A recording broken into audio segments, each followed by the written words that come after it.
Olá, nesse tópico vamos conversar sobre o Amazon DynamoDB, um serviço importantíssimo dentro da AWS. O Dynamo é um serviço de banco de dados gerenciado do tipo NoSQL, ou seja, não relacional, que opera na modalidade serverless. Então, no caso do DynamoDB, eu não trabalho ali com uma instância que ela fica rodando, que eu tenho que fazer o setting de determinado tamanho. Ele realmente é um serviço nativo de serverless, ele é extremamente rápido. Sua performance tanto pode ser definida manualmente como on demand. A performance do DynamoDB, a gente tem um tempo de resposta na ordem de 1 a 9 milissegundos. Realmente ele é muito rápido. Uma coisa interessante do DynamoDB é que ele pode escalar automaticamente. Uma vez que a gente seta ali a questão de on demand, ele tanto provisiona unidades de leitura quanto unidades de escrita.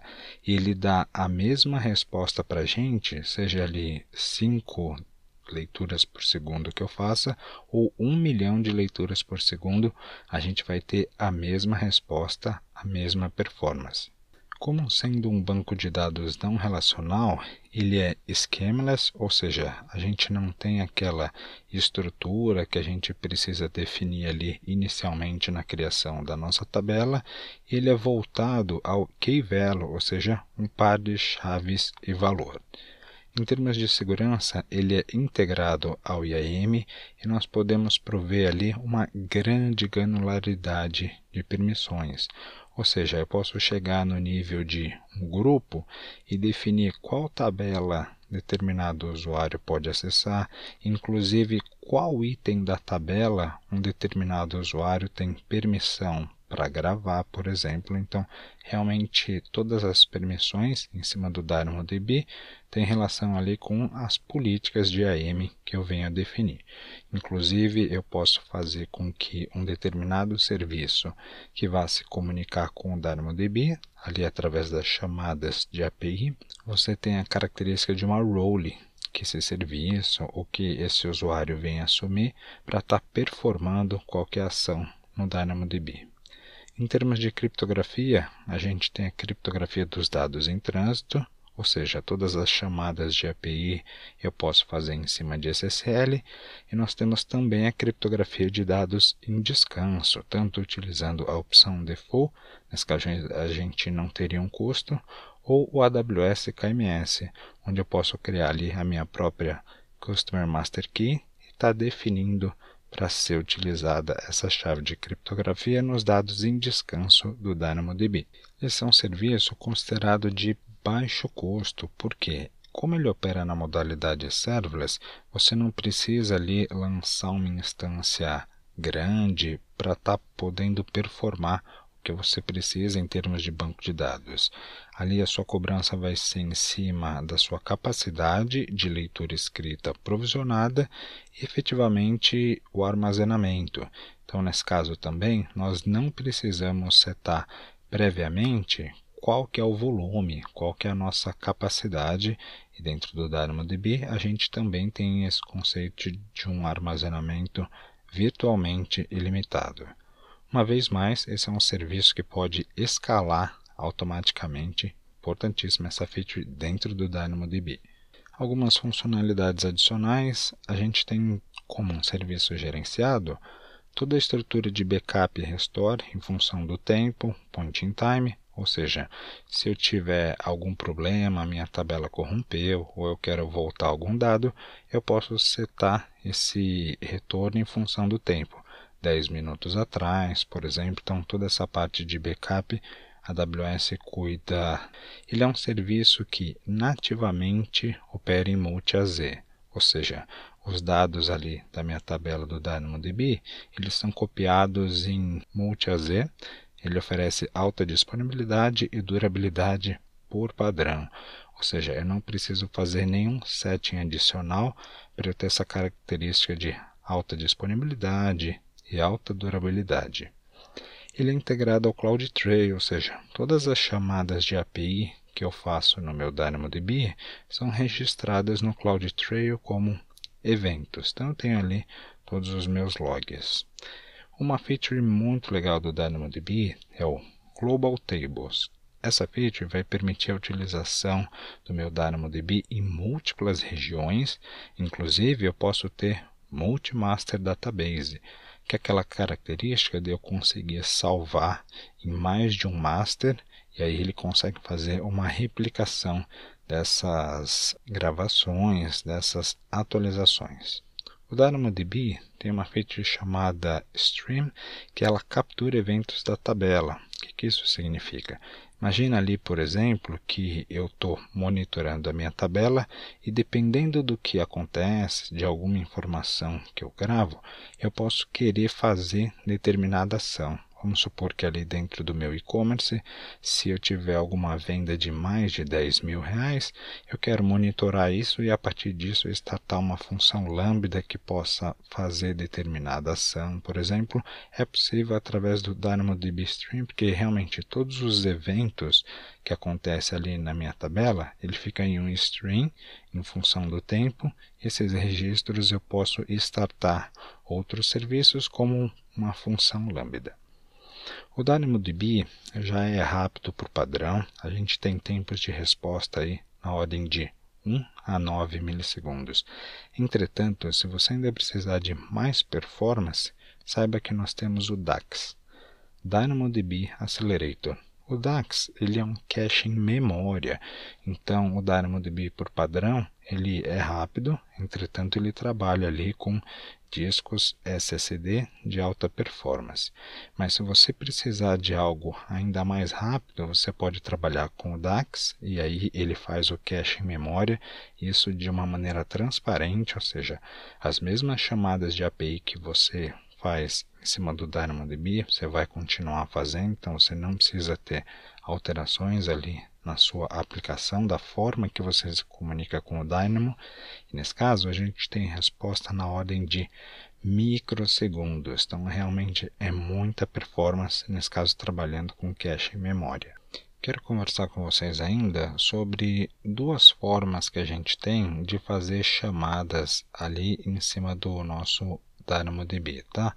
A primeira seria Eventually Consistent Reads, ou seja, uma consistência de leitura eventual. Qual que é a tratativa dessa leitura de consistência eventual? Como a gente tem ali um sistema do DynamoDB muito performático e uma arquitetura distribuída, se você precisar de uma performance extrema e o padrão de leitura do DynamoDB realmente é essa primeira opção, mas o que pode ocorrer é que, ocasionalmente, você pode ter algum dado desatualizado, caso você tenha, por exemplo, um item de uma tabela que você fez ali uma alteração, uma atualização em um determinado item, leva um tempo para os servidores ali que suportam o DynamoDB, para a unidade de storage, replicar essa informação. Então vamos supor que você gravou algum item, depois de algum tempo você fez um update nesse item, e aí, um exemplo, 1 microsegundo depois você fez uma chamada, pode ser que você caia em um outro servidor, que você traga esse dado desatualizado, do inglês stale data. Então, essa característica é aí que nós chamamos de consistência de leitura eventual. Se a sua aplicação não suporta esse tipo de forma de trabalho, se realmente você tem que ter certeza que você sempre traz o seu dado atualizado enquanto você interage com o DynamoDB, você vai trabalhar com Strongly Consistent Reads, ou seja, todas as chamadas de leitura que você vai fazer ali no seu DynamoDB, elas são consistentes. Nesse caso, você tem um pouco de perda em termos de performance, mas você tem certeza que você sempre vai recuperar um dado atualizado. Então é importante você ter em mente também essas duas formas de leitura que nós temos do DynamoDB. Uma é uma consistência eventual, outra é uma consistência forte. Inclusive o DynamoDB já suporta questões de ACID e suporta também questões de gravação transacional. Aqui embaixo eu trouxe para vocês alguns casos de uso onde é muito importante a gente conhecer. É como se o DynamoDB se encaixasse com uma luva, tá? Nesses casos de uso. Então, quando a gente utiliza, por exemplo, dispositivos de IoT, onde nós precisamos ali ler e gravar massivamente informações simples, né, par de chave e valor em cima de um banco de dados. Quando nós trabalhamos com gaming, ou seja, plataformas de jogos, elas exigem muita performance. Eu posso ter ali um scoreboard que fica atualizando o top 10 dos meus usuários de jogos, então são informações dinâmicas que eu estou sempre gravando e consultando. Entretanto, são informações simples, tá? De você estar recuperando. Aplicações de mobile também é indicado o uso do DynamoDB. AdTech, ou seja, que são anúncios baseados em perfis de usuário. Session User, ou seja, sessão de usuário, também é fortemente recomendado que eu desacople essa informação ali do meu front-end, por exemplo, o meu web server, tá?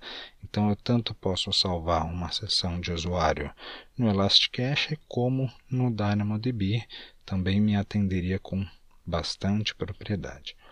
Um caso de uso também bastante comum é utilizar o DynamoDB para informações de metadados, ou seja, de indexação dos meus objetos no Amazon S3. Então pode ser ali que eu copio um objeto no Amazon S3, eu aciono um evento que pega as informações ali de metadados do S3 e salva numa tabela no DynamoDB. Então seria uma forma aí de eu ter uma indexação e de eu conseguir recuperar com facilidade não só o caminho ali onde está salvo o meu objeto dentro do meu bucket, como as informações de metadata. Web App, ou seja, aplicações web em geral, podem também fazer o uso e se beneficiar largamente do uso do DynamoDB. É importante a gente ter em mente quando não utilizar o DynamoDB, tá? Se você tem uma aplicação que exige o uso de SQL, você pensaria no RDS. Se você tem, por exemplo, uma relação muito forte, uma dependência de tabelas, que você faz queries ali entre várias tabelas, uma join, onde você tem uma complexidade muito grande em termos das tabelas do seu banco de dados, uma forte amarração, e aí realmente você vai pensar em um banco de dados relacional, geralmente você vai cair em RDS. Se for alguma estrutura de Analytics, geralmente o OLAP vai te atender muito melhor, você iria para um Redshift. Se for uma estrutura de grafo, o Neptune pode atender melhor, e se for realmente alguma dessas aplicações, alguma estrutura simples que você precisa de bastante performance, que você tem que escalar automaticamente e que você pode trabalhar isso como um banco de dados não relacional, saiba que o DynamoDB é a sua primeira opção. Eu já estou autenticado na console da AWS, eu vou mostrar para vocês aqui um pequeno contato com o DynamoDB. Entretanto, esse serviço é muito mais abordado, ali com um grau de profundidade maior, no curso de Developer. Aqui dentro de Services, na parte de Database, nós encontramos DynamoDB como sendo essa segunda opção. Então a AWS traz algumas informações para a gente, é legal nós lermos, principalmente para fixação, para a gente conhecer ali quando escolher ele no nosso exame de certificação e mesmo no dia a dia, tá? O Amazon DynamoDB é um banco de dados rápido e flexível na modalidade NoSQL, ou seja, não relacional, para aplicações que precisam de consistência, single digit millisecond latency, ou seja, uma latência inferior a 10 milissegundos, de 1 a 9, sob qualquer escala, sob qualquer demanda. É um modelo de dados flexível e confiável que vai oferecer ali uma excelente performance para mobile, web, game, AdTech, IoT e muitas outras aplicações. Então, para começar com DynamoDB, basicamente a gente vem nessa opção de Create Table. Então, o DynamoDB ele é schemaless, ou seja, a gente pode começar ali as nossas informações de uma forma e depois eu adiciono outras informações conforme o meu negócio vai crescendo. Então, super tranquilo isso com relação ao DynamoDB. Aqui o nome da minha tabela, Web4 Table, e a gente define uma primary key. Essa primary key é uma informação muito importante que a gente tem que pensar ela com calma, qual vai ser a nossa primary key, porque depois questões de particionamento, de performance, tem uma relação direta com a nossa primary key. Busque escolher uma primary key a qual você tem uma grande aleatoriedade dentro das informações da sua tabela. Vou dar dois exemplos aqui. Uma primary key pode ser, por exemplo, o e-mail do seu usuário. O e-mail ele é único, o que significa, por exemplo, se eu tiver 5.000 usuários dentro da minha plataforma, eu vou ter 5.000 diferentes primary key.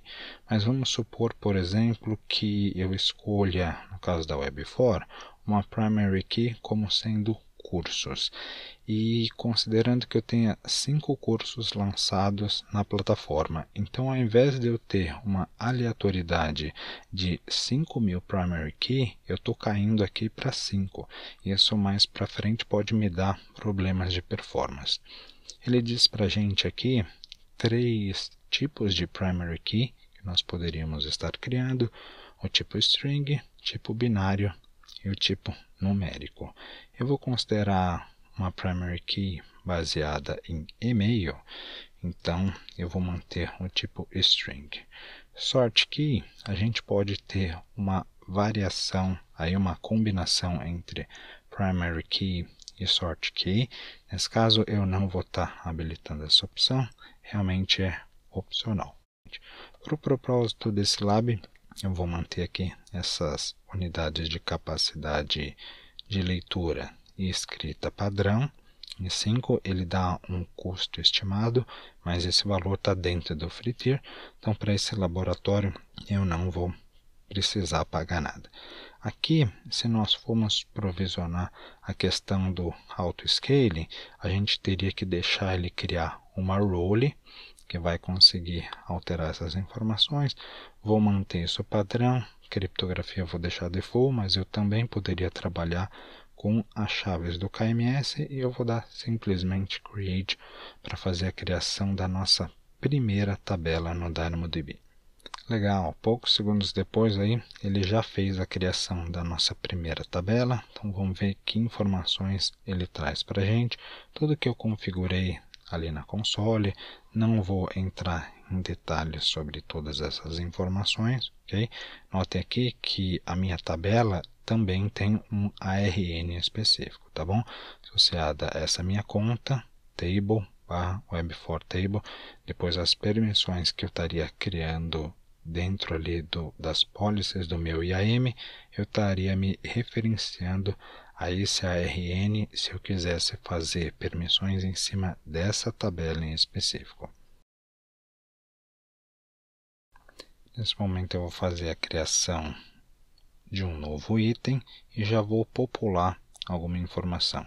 O e-mail pode ser diogo.guedes@web4.com.br. Eu vou fazer a adição aqui de um novo item, pode ser insert do tipo string, eu vou chamar de nome e já vou colocar um valor que seria Diogo Guedes. Vou dar um save nesse caso. Legal, então eu já tenho aqui a minha primeira informação de item populada.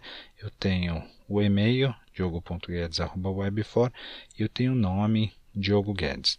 Lembra que eu havia comentado com vocês que o DynamoDB ele é schemaless, ou seja, a gente pode começar com um esquema em um determinado formato. Aqui a gente definiu o primary key como sendo e-mail string e eu defini também a questão do nome como sendo string. Mas vamos supor que eu tenha a necessidade de adicionar ali outras informações, como sendo colunas ou items, dentro da minha tabela. Então, basicamente, eu consigo fazer isso de uma maneira bem tranquila, tá? Se eu vier aqui em Actions, por exemplo, eu der um Edit, simplesmente eu venho e faço a inserção de uma nova informação. Pode ser, por exemplo, a idade, aqui seria um valor numérico, 38, vem em Save, olha que simples, a gente conseguiu adicionar ali mais informações na estrutura da nossa tabela. Então são essas as informações que eu gostaria de sincronizar com o DynamoDB com vocês. Lembrem-se principalmente dos casos de uso onde nós escolhemos ali o DynamoDB. Se eu tiver qualquer estrutura que pode rodar com banco de dados não relacional, ele certamente vai ser sua primeira opção.